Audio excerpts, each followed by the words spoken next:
Welcome back, everyone, to Global War 1914, Operation Albatross. It's the spring of 1919, and of course, like usual, we'll kick it off here with Germany. But before we get into the German turn, we did have the Russian Revolution that sparked last turn, and I've got that all set up here, and it's quite involved, so I'm going to go through kind of all the details here of how the setup takes place and kind of how the Russian Revolution is going to work. So a lot like the Chinese warlord era, we do have Russian Civil War cards, and we will be drawing 3 of those during the Soviet turn. A lot like during China's turn, we draw 3 cards, and so we'll be drawing 3 for the Soviets as well. And the Soviets will go. They're in the same position in terms of turn order as Imperial Russia was. So I think they go after the Ottomans. And so the Soviets will go after the Ottomans. They will collect income. Now this turn, they won't start with any money at all in the bank because Russia had to relinquish all of its cash to Germany last turn.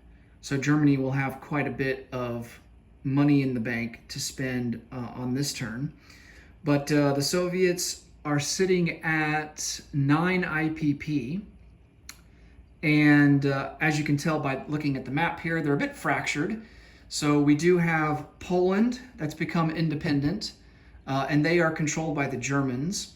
We have Finland up here in the north that is also controlled by the Germans. And one thing about Finland is that if you read the rule book, it says that after any calendar year, if Finland is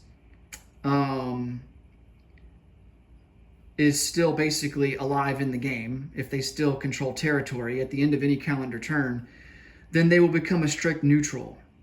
I don't believe that this is right as it's written in the rule book, because that's kind of unfair to the Soviets, because it's going to take more than one turn for the Soviets to be able to conquer all of Finland. There's no way that the Soviets can take all of Finland in one turn. So I think the updated rule from other YouTube videos that I've watched on a playthrough of this game is that the Soviets get 2 turns to take over Finland, and if they are unsuccessful in doing so, then Finland will become a strict neutral and not be allowed to be invaded by any other major power. Another country that has broken free and become independent, is the Ukraine, and they are controlled by Austria-Hungary.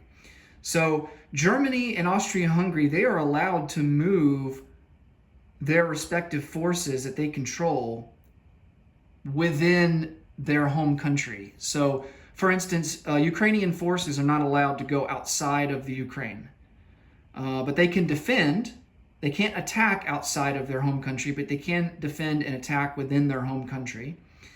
And so I think there are some cards in the Russian Civil War deck where Russian units will spawn within, like the Ukraine, for instance, and the Ukrainians would be allowed to attack those Russian forces and take their territory back if the event arises.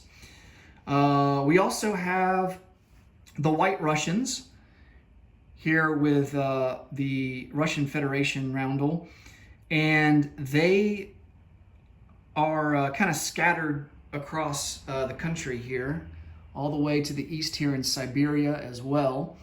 And a lot of this is British controlled. So like these territories up here are British controlled, these territories down here, these over here in the mountainous regions. And then we have one US controlled territory here, Primorsky Krai. And there's a special rule here with the United States and with Japan. You can see there's a Japanese infantry here, and there's a U.S. infantry. the Japanese infantry have to stay with the U.S. infantry. So if the U.S. infantry comes up here and attacks more, Japan has to follow suit and stay with the U.S. infantry if he is successful. So that's one of the rules regarding that. We also have Ottoman-controlled territory down here in Transcaucasia. And so White Russian units can be Lend-Lease. The Ottomans can Lend-Lease White Russian units to Ottoman-controlled White Russian territory. And likewise, the British can Lend-Lease White Russian units here in British-controlled territory. I think the French can as well, because France doesn't have any controlled territory, so they would Lend-Lease White Russian units to any British-controlled territory that obviously has a supply path. So that's how that's going to work. Trying to think if there's anything else. A little bit of strategy here. Hopefully I've stacked enough units here for us to be able to take Finland in 2 turns. Although I'm not, I don't know, just how difficult it is to attack in this game, I'm never really confident that I have enough units. But hopefully we have enough and we can be able to attack into there. And I just noticed something. Western Russia barely borders Archangel up here, and I don't have anybody here when I set up stuff. I might make a last-minute change there before we kick the German turn off here. So I tried to spread forces out. There's a lot to defend, and of course, you know, there's no way that we can defend all of it. So we're going to have to focus on taking Finland, and then hope that the White Russians don't become too consolidated during that time. Hopefully they still kind of stay spread out, and then we can kind of pick them off, you know, as time goes on for the rest of the game. But I tried to focus on defending territories that have, you know, manpower value or, you know, some kind of IPP value, like down here in Kazakhstan. So I think what I'm going to do,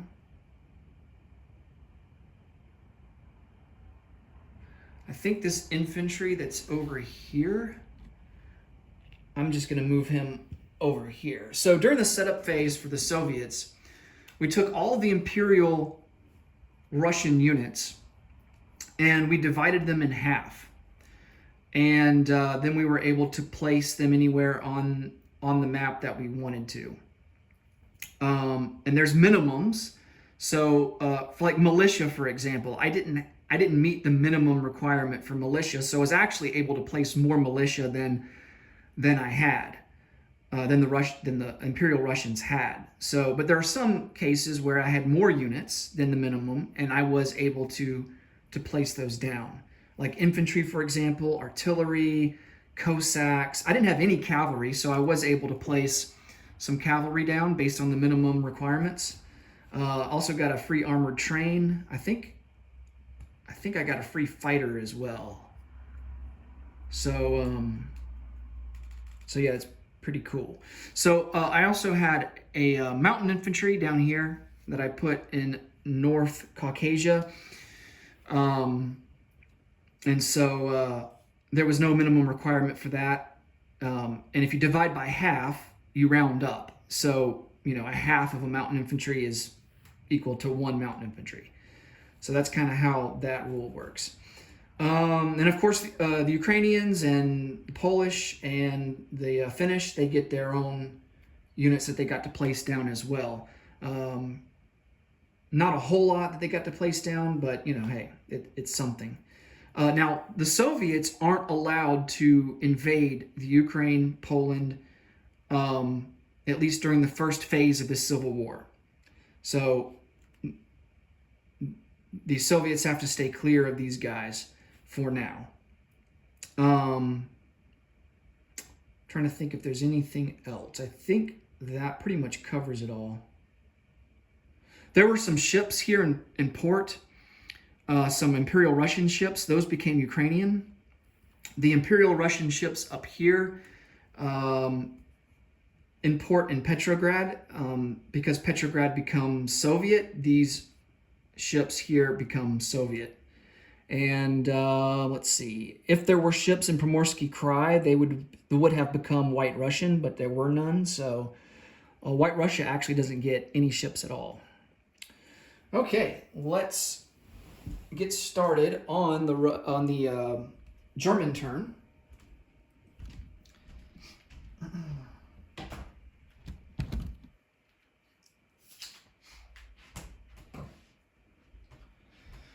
So I'll go through purchases here real quick. We did sustain some damage on our factory in Bavaria, so we're going to have to pay 7 IPP for that.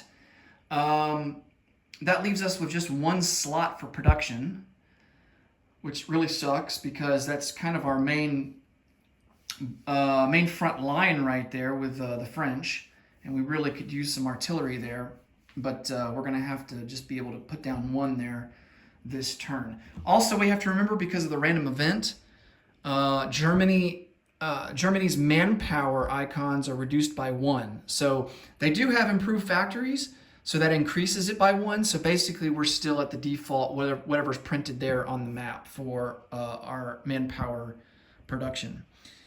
Other purchases, we're going to lend-lease an infantry to Finland. That's going to cost $3. We're going to purchase 5 artillery. That will cost us 25, 10 infantry for $30, and then round it out by purchasing a 1918 fighter for $7. Let's see, technology. We're going to go for hurricane bombardment. First time, I think, trying for that. Going to go for strategic bomber, try to get to stage 3, and then we'll try to finish off improved construction, sitting there at stage 3. All right. Oh, another thing that happened during the Russian Revolution, Sweden was, I think, at stage 3 in favor of Russia. So they go back to neutral. So Russia collapses. Any minor nations that are in favor of Russia, they go back to neutral. So. All right.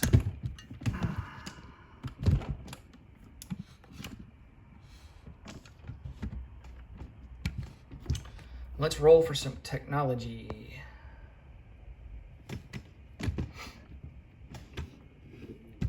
Need to push this back more.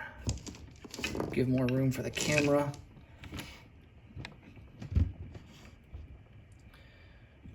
All right. Hurricane bombardment will be in the green. Strategic bomber will go with black.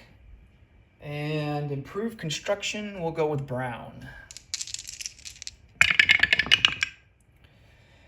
And it looks like we hit on 2 of them. So improved construction and strategic bomber. All right. So we do complete improved construction, and we move up to stage 3 for strategic bomber.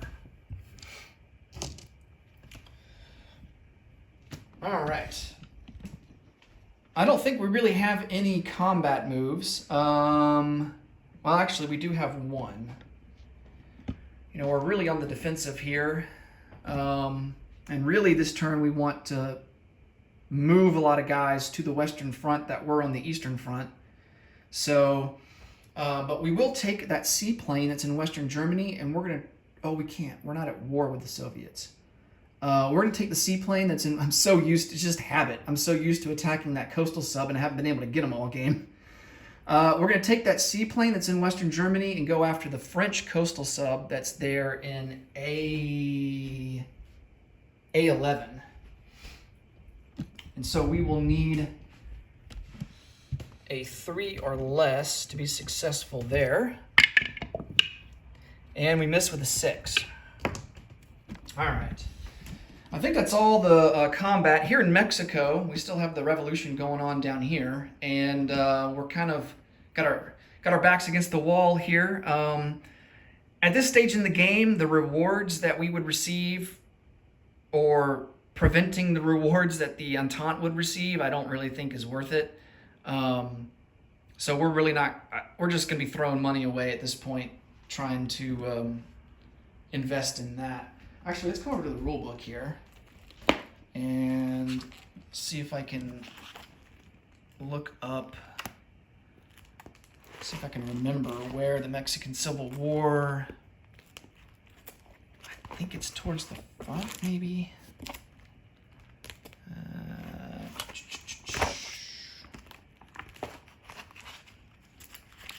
It's either towards the front or it's in the back.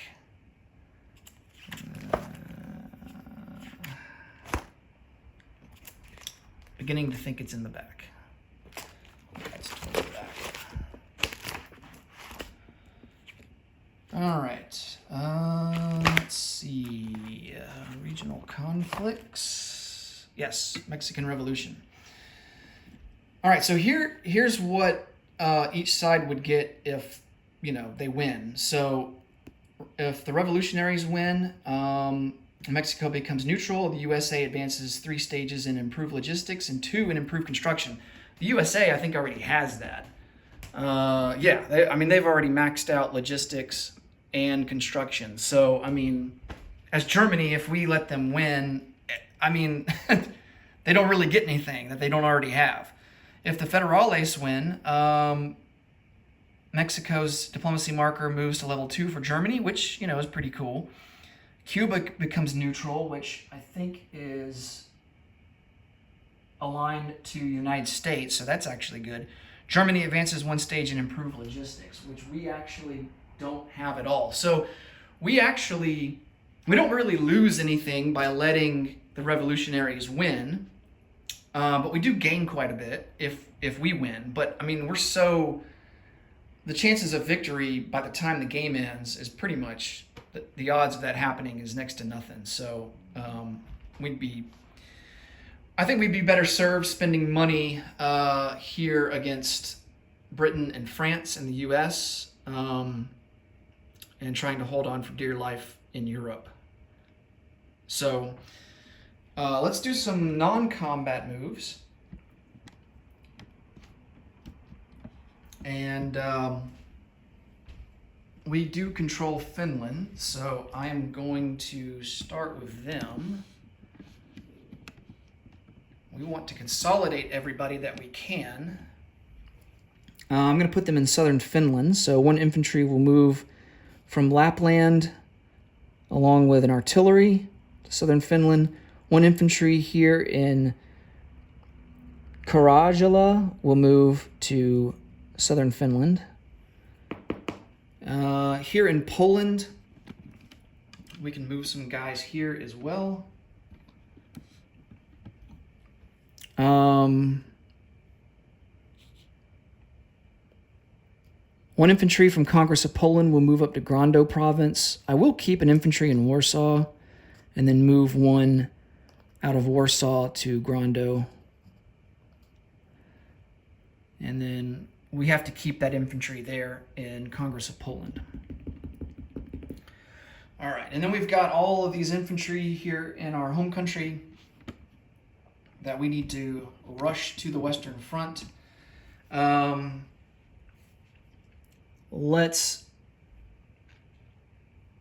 many strategic rails do we have? I think it's, let's see, I think it's 3. Yeah. So we get 3 strategic rail moves. 3 infantry will strategic rail from Saxony to Bavaria.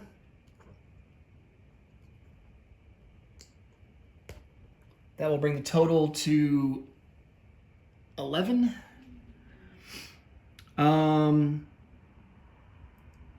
We're going to move an infantry from Berlin to Bavaria. And then 2 infantry will move from Saxony to Berlin.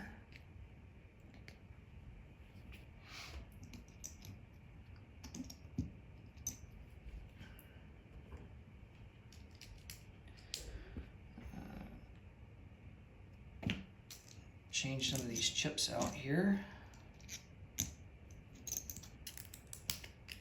So that's 12 infantry now in Bavaria. And then all of these infantry in Eastern Germany that's going to be a total of 8. They will come over to Western Germany.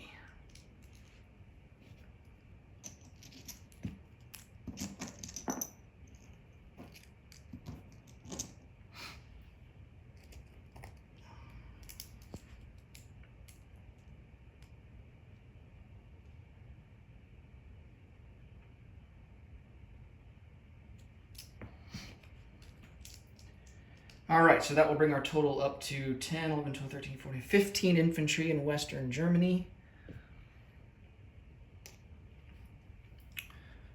Okay, and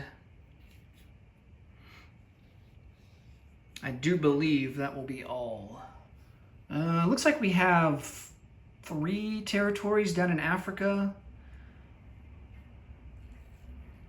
but we're pretty much in dire straits down there as well.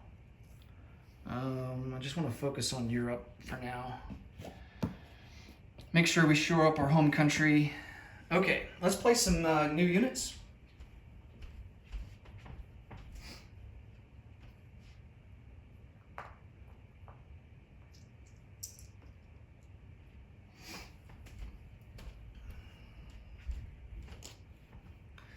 One fighter will go into Bavaria.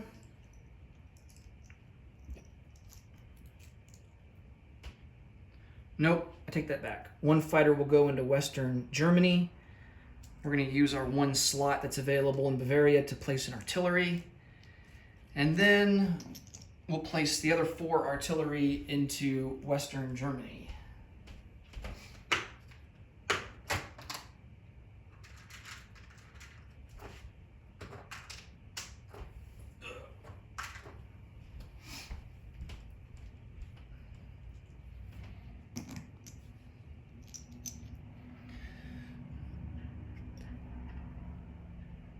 Okay, and then infantry. So we'll place 3 infantry down our max allotment into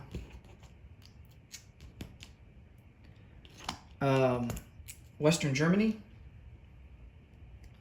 So I think we go from, what do we have, 15 to 18, and then 3 will go into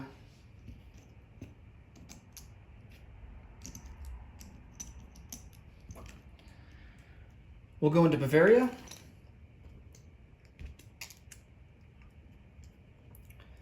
That will leave us with 4.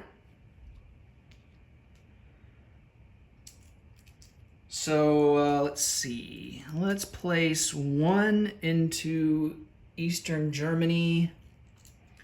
Oh, we also got East Prussia back. So with the collapse, with the Russian collapse, they had to relinquish any territory in major power home country regions. So Austria-Hungary got Galicia back, and Germany got East Prussia back. Okay, we'll place 1 infantry into Berlin. I'll go with 2 in Eastern Germany, and the last one will go into East Prussia.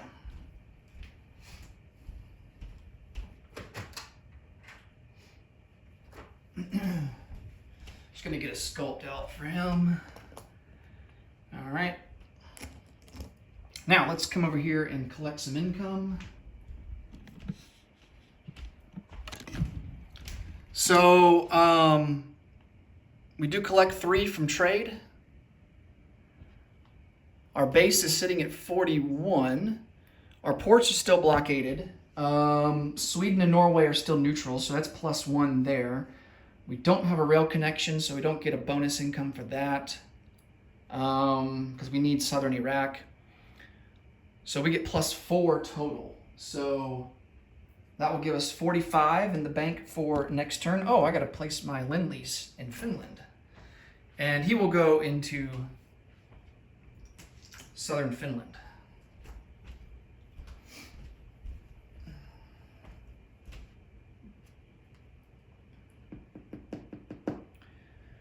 And I think the only option for us for a supply path, unfortunately,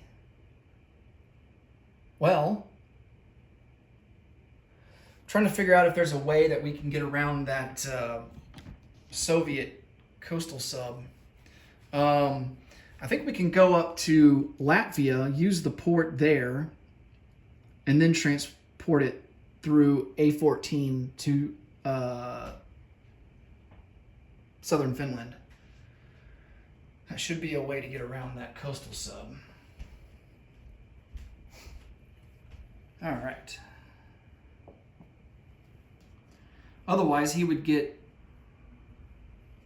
to fire at us a 2 or less, an interdiction. He would get to perform interdiction against us. Okay. Or is that true? Because, you know what? I think we would have to be at war with the Soviets for that, for him to be able to.